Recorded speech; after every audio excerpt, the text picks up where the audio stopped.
তার সাথে বেশ কয়েক মাস ধরে আমার কোনো সম্পর্ক নেই, কিছু নেই, কোনো কথাবার্তাও নেই। কারণ সে কিন্তু ঠিকই বয়ফ্রেন্ড মানে রিলেশন করতেছে, সে কেন এগুলো স্বীকার করে না বা সোশ্যাল মিডিয়া বলে না, রিয়েলি ডোন্ট নো। তার রিলেশনশিপ নিয়ে হ্যাপি থাকুক, সে 10টা রিলেশন করুক, 10টা বয়ফ্রেন্ড বানাক, সে তার লাইফে যা ইচ্ছা তা করুক, আমার কোনো কিছু যায় আসে না, নট কনসার্ন। অবশেষে ভেঙে গেল অনামিকা ঐশী আর আলভির সংসার। অনামিকা ঐশীকে ডিভোর্স দিয়ে অলঙ্কার চৌধুরীকে বিয়ে করতে যাচ্ছে তরুণ সঙ্গীত শিল্পী আলভি।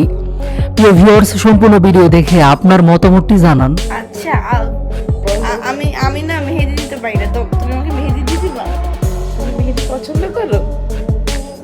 পছন্দ করি না, কিন্তু যার সাথে থাকছি সে খুব পছন্দ করে, সে মেহেদি দিয়ে দিতে পারে। তো সে তো এখন নাই, সে এখন অন্যজনের হাতে মেহেদি দেয়, তুমি আমাকে দিয়ে দিতে পারবা? হ্যাঁ, আমি শুনি। টিকটকের জনপ্রিয় মুখ অনামিকা ঐশী কিছু নাটকে কাজ করলেও তেমন ভাবে ছোট পর্দায় তাকে দেখা যায়নি। তবে টিকটক কিংবা ফেসবুক ভিডিওতে ছিলেন সরব। খুব অল্প বয়সে গায়ক আলভিকে বিয়ে করে সংসার শুরু করেন, পর্দাও শুরু করেন। তবে সুখের সংসার কয়েক বছর না যেতে গত 6 মাস আগে ভাঙ্গনের সুর ওঠে তাদের মধ্যে।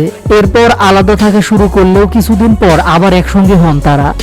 তবে এবার 6 মাস পর সত্যি সত্যি ভেঙে গেল অনামিকা ঐশী আর আলভির সংসার ভেঙে যাওয়ায় দুজন এখন দুদিকে। অনামিকা ঐশী একাধিক মডেলের সাথে ঘনিষ্ঠ হয়েছেন, অন্যদিকে ঐশীকে ছেড়ে দিয়ে তরুণ মডেল এবং অভিনেত্রী অলঙ্কার চৌধুরীর সাথে ঘনিষ্ঠ হয়েছে আলভি। বন্ধুত্ব থেকে ভালোবেসেই তরুণ সঙ্গীত শিল্পী আলভিকে বিয়ে করেছিলেন অনামিকা ঐশী। তবে সুখের সংসার বেশি দিন টিকল না, বর্তমানে আলাদা হয়ে গেছেন তারা।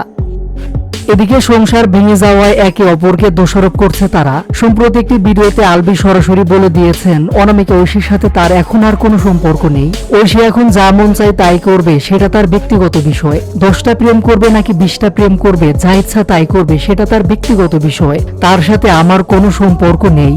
ঐশী সম্পর্কে আলভি আরো বলেন, প্রায় বেশ কয়েক মাস ধরে তার সাথে আমার সম্পর্ক নেই। সে এখন সম্পর্কে আছে, তার বয়ফ্রেন্ড আছে, ওর যা মন চায় তাই করুক, আমার কোনো কিছু যায় আসে না। আলভি আরো বলেন, বিষয়টি ক্লিয়ার করার দরকার ছিল, তাই আমি ক্লিয়ার করলাম। আমি এগুলো বলতাম না, তবে আমার মনে হয়েছে জিনিসটা ক্লিয়ার করা উচিত।